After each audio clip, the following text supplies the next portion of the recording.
इससे पहली वीडियो में हमने ये डिस्कस किया है कि फंगस जो है उसकी इकोलॉजिकल इम्पोर्टेंस क्या है। अब हम डिस्कस करेंगे कि फंगस की इकोनॉमिक इम्पोर्टेंस या कमर्शियल इम्पोर्टेंस क्या है।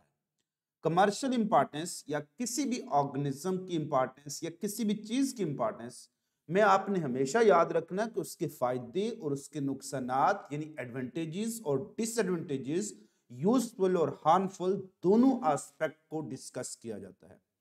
इस वीडियो लेक्चर में हमारा फोकस होगा कि economic gains due to fungi क्या है।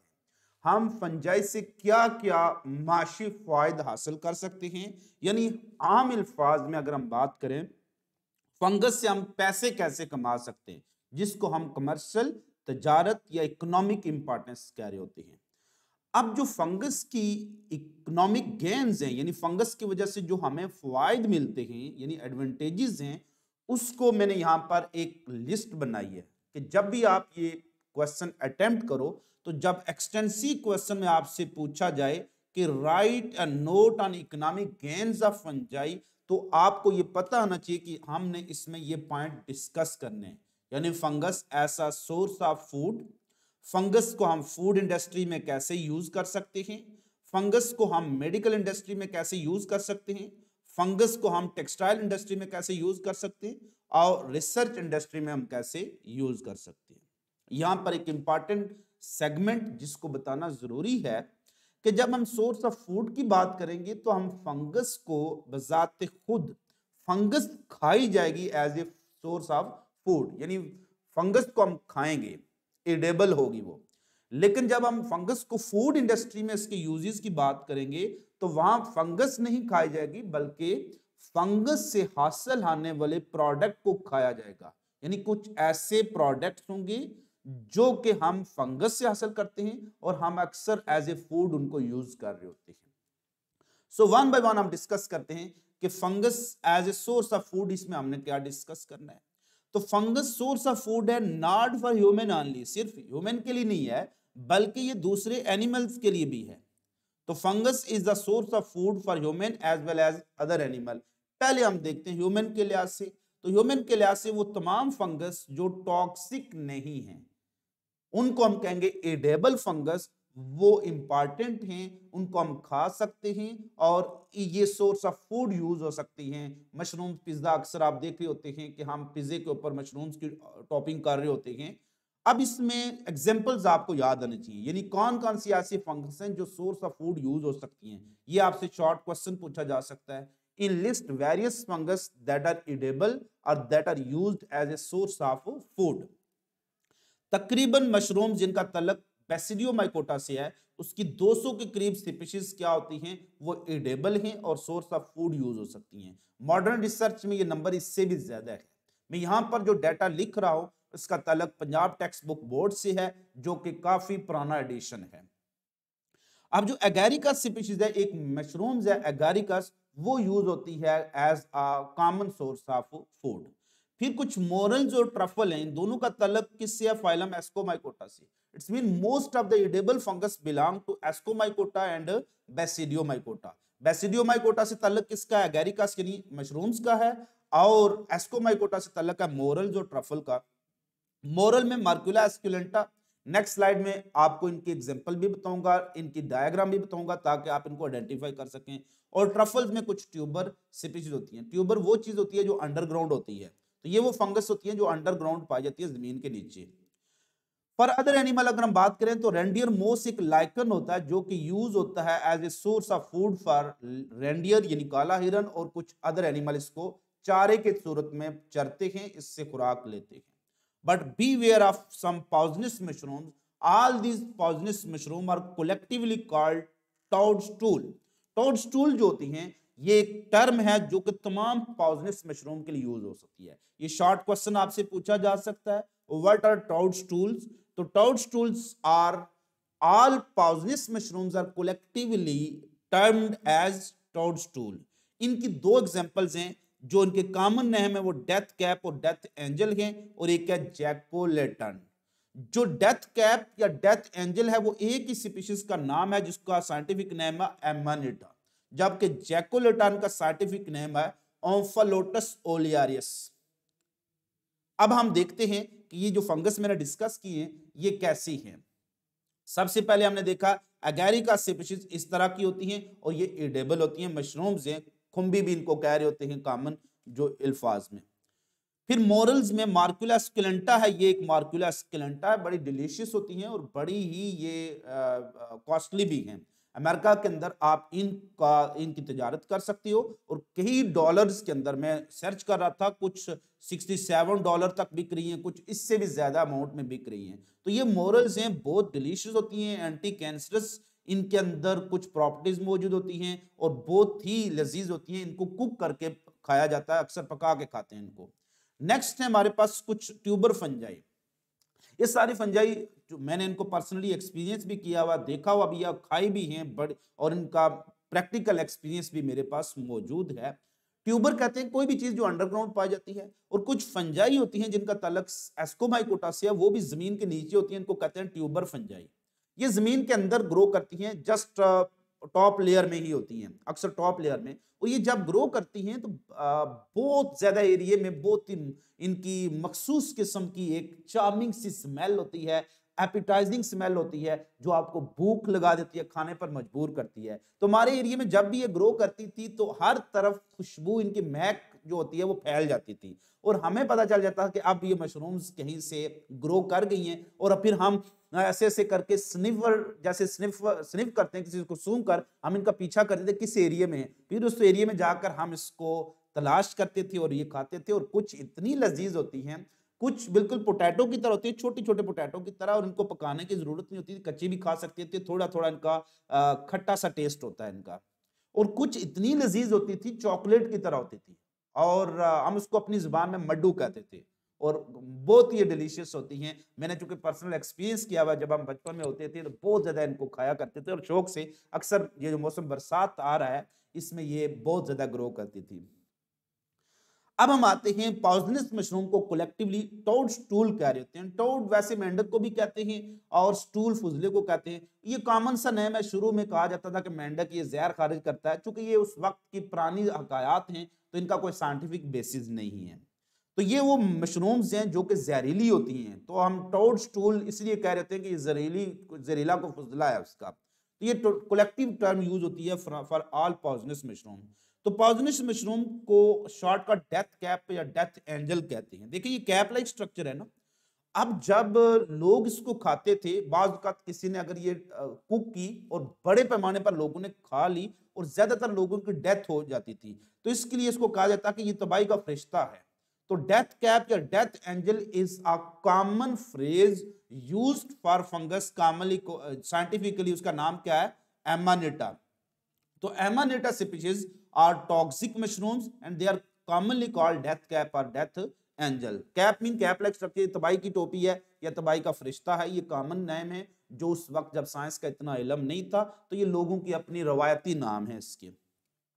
जैकोलेटन, ये जो हमारे पास ओम्फालोटस स्पीशीज है, आप देख लें कि ये इसके गिल्स जो होते हैं ना ग्लो करते हैं। तो चूंकि इसके गिल्स ग्लो कर रहे होते हैं, इसको लेटन का नाम दिया जा रहा होता है। और आजकल ये कुछ लेटन कॉमनली जो लालटेन जिसको कह सकते हैं कॉमनली भी बना सकती हैं, वो पंपकिन के अंदर वो उसको उसके अंदर लाइटें लगाकर थोड़ा सा ग्लो उसको दे देते हैं।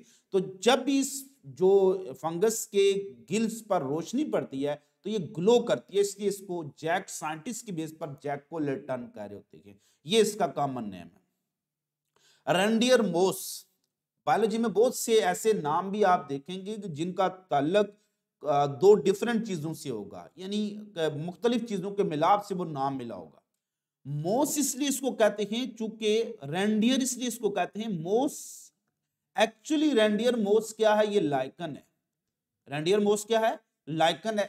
और कैसा लाइकन है, ये फोलियोज लाइकन है, पत्ता नमा लाइकन है। जैसे आप देख सकते हैं ये लाइकन एक साइड पर जो स्क्रीन के आपको यहां स्लाइड पर मिल रहा है, दिस इज अ रेंडियर मोस। ये क्या है, लाइकन है जो कि फोलियोज है, पत्ता नमा है। चूंकि ये रिजेंबल करता है विद द लीव्स ऑफ मोस, चूंकि मोस के पास लीफ नहीं होते हैं, एक्चुअली लीफ लाइक स्ट्रक्चर होते हैं, चूंकि वो ब्रायोफाइट है।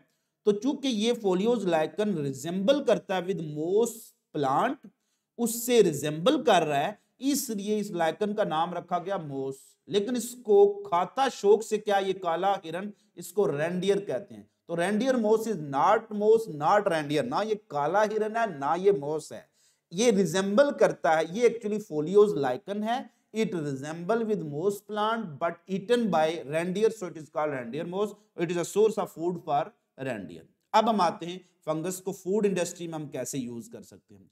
तो फूड इंडस्ट्री में अगर शॉर्ट क्वेश्चन आपसे पूछा जाए कि what are the uses of fungus in food industry, तो ये 3 फंगस आपने याद रखनी है जो फूड इंडस्ट्री में यूज हो रही हैं। एक है यीस्ट है, जिसको saccharomyces cerevisiae, that is commonly exploited yeast है, एस्परजिलस है और पेनिसिलियम है।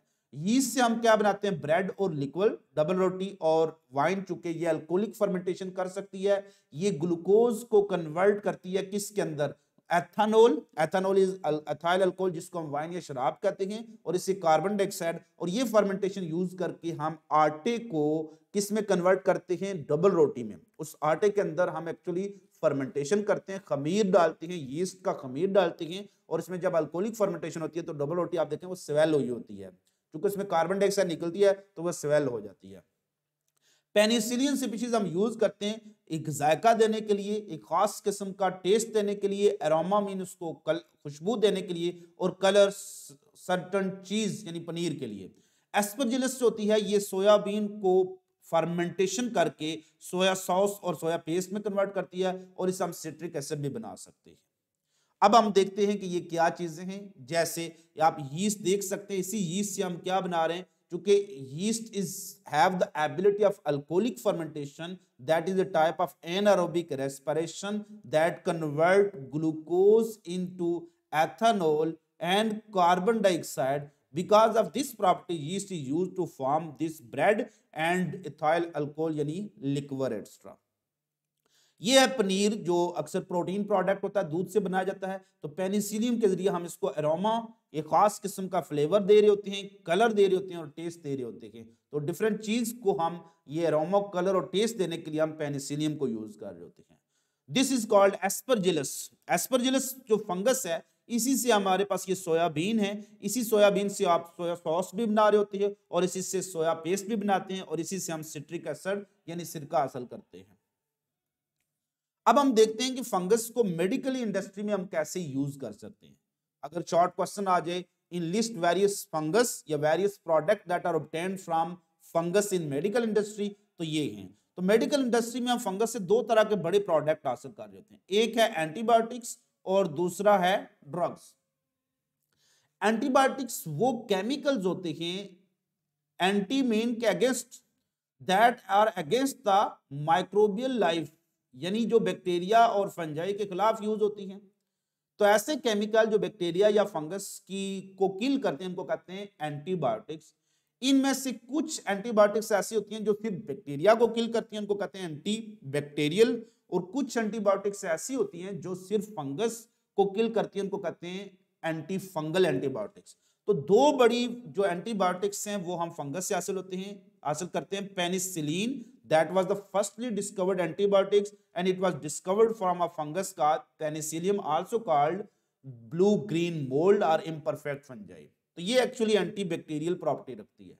तो एमसीक्यू जिससे पूछा जा सकता है, which one of the following is the antibiotics that is antibacterial? तो क्या है, पेनिसिलिन एक एंटीबैक्टीरियल है।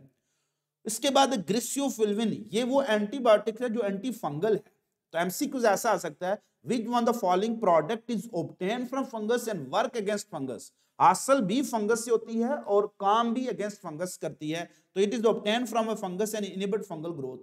इसलिए अगर किसी को कोई फंगल इन्फेक्शन है, जैसे एथलीट फुट, रिंगवर्म, उसकी ट्रीट करने के लिए आप ग्रिसियोफिल्विन को यूज कर सकते हैं। फिर कुछ ड्रग्स भी हम हासिल करते हैं, वो किससे हासिल करते हैं, इन्हीं फंगस से। एक है लोवेस्टेटन। लोवेस्टेटन एक ऐसी ड्रग है जो कि ब्लड कोलेस्ट्रॉल लेवल को लो करती है। ब्लड कोलेस्ट्रॉल लेवल के हाई आने की वजह से हार्ट डिजीजेस हो सकती हैं। So lovastatin can be used to prevent cardiovascular disorder by lowering the blood cholesterol. Ergotine, आधे सर के दर्द को कहते हैं हम माइग्रेन, और इसके खिलाफ हम एर्गोटीन को यूज करते हैं। साइक्लोस्पोरिन, अगर खुदा न खास्ता किसी इंसान का किडनी फेल हो गया तो उसको किडनी किसी दूसरे शख्स से लेना पड़ेगा। दूसरे शख्स से जो किडनी लेगा इसको कहते हैं किडनी ट्रांसप्लांट, किडनी को ट्रांसप्लांट करना। लेकिन चूंकि मेरे जिस्म के अंदर एक इम्यून सिस्टम है, वो इम्यून सिस्टम उस फॉरेन किडनी को एंटीजिन कंसिडर करेगा, यानी नुकसानदायक कंसिडर करके इसको रिजेक्ट कर देता है, इसको डिस्ट्रॉय कर देता है। इसको कहते हैं टिश्यू रिजेक्शन। ये टिश्यू रिजेक्शन कौन कर रहा है? हमारा इम्यून सिस्टम कर रहा है। चैप्टर नंबर 14 पार्ट 1 इम्यूनिटी वाला टॉपिक है, वहां पर आप इम्यून रिस्पांस पढ़ते हो। सेल मीडिएटेड रिस्पांस जो होता है वो बिकॉज ऑफ टी सेल होता है। तो ये सेल मीडिएटेड रिस्पांस है, ये फॉरेन टिश्यू को रिजेक्ट कर देता है, यानी टिश्यू ट्रांसप्लांटेशन नहीं होने देता। इसलिए हमें सेल मीडिएटेड रिस्पांस को इनहिबिट करना पड़ेगा। सो हम यूज क्या करेंगे? साइक्लोस्पोरिन। तो cyclosporine is actually a immuno repressant drug because it will repress या इनहिबिट इम्यून रिस्पांस। किसके लिए यूज करेंगे? Inhibit immune response. कौन सा इम्यून रिस्पांस? Cell mediated. तो एंट्री टेस्ट में 2-3 बार ये क्वेश्चन पूछा जा चुका है। तो साइक्लोस्पोरिन इनहिबिट करती है किस रिस्पांस को? सेल मीडिएटेड रिस्पांस को, और ये प्रिवेंट करती है टिश्यू रिजेक्शन को, टिश्यू को रिजेक्ट नहीं आने देती। अब हम देखते हैं कि ये कौन कौन सी, जैसे पेनिसिलिन है, ये एक ब्लू ग्रीन मोल्ड है। इससे पहली फर्स्टली डिस्कवर्ड एंटीबायोटिक्स है पेनिसिलिन, जो हमने हासिल की है, और जो साइंटिस्ट जिसने हासिल की थी इसका नाम था अलेक्जेंडर फ्लेमिंग, और हासिल कब की है? 1928 में। ये लोवेस्टेटिन है जो कि एक ड्रग है जो हम यूज करते हैं to lower the blood cholesterol level.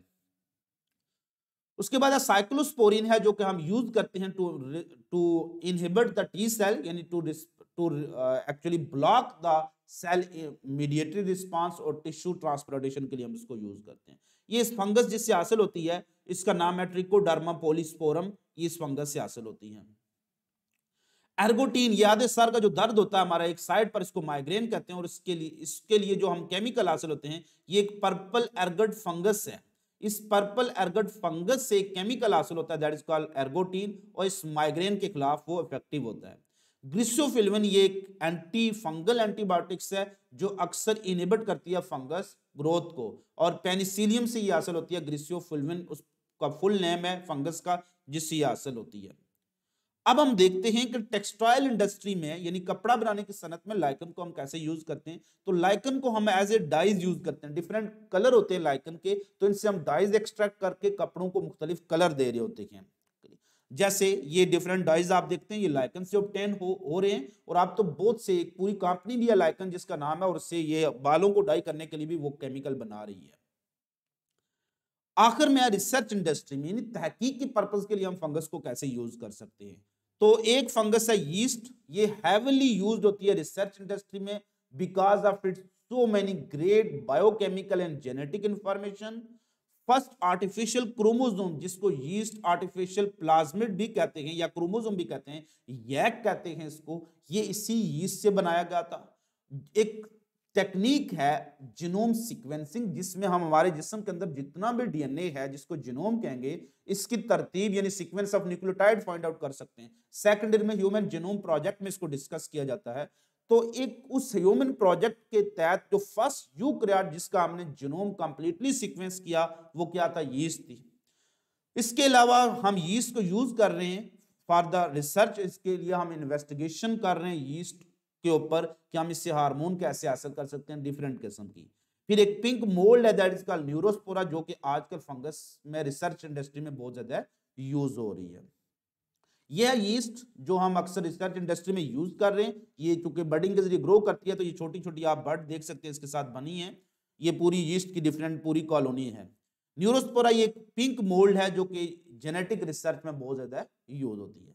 सो आज का जो हमारा टॉपिक है यहाँ पर खत्म होता है। उम्मीद करता हूँ आपके लिए इस टॉपिक में बहुत ज्यादा आसानियां आपको मिली होंगी, बहुत ज्यादा डिटेल्ड होती हैं। कोशिश करते हुए भी कि वीडियो को जितना मुख्तसर रखूं, लेकिन फिर भी चूंकि इन्फॉर्मेशन इतनी ज्यादा है कि वीडियो फिर भी लंबी हो जाती है। बट आपने इस वीडियो को डिटेल में देखना है। कोई भी पॉइंट आपसे शॉर्ट क्वेश्चन, एक्सटेंसिव क्वेश्चन में पूछा जा सकता है या एमसीक्यूज में पूछा जा सकता है। अपना बहुत ज्यादा ख्याल रखिएगा, खुश रहिएगा, खुश रखिएगा। फिर मिलेंगे चलते चलते।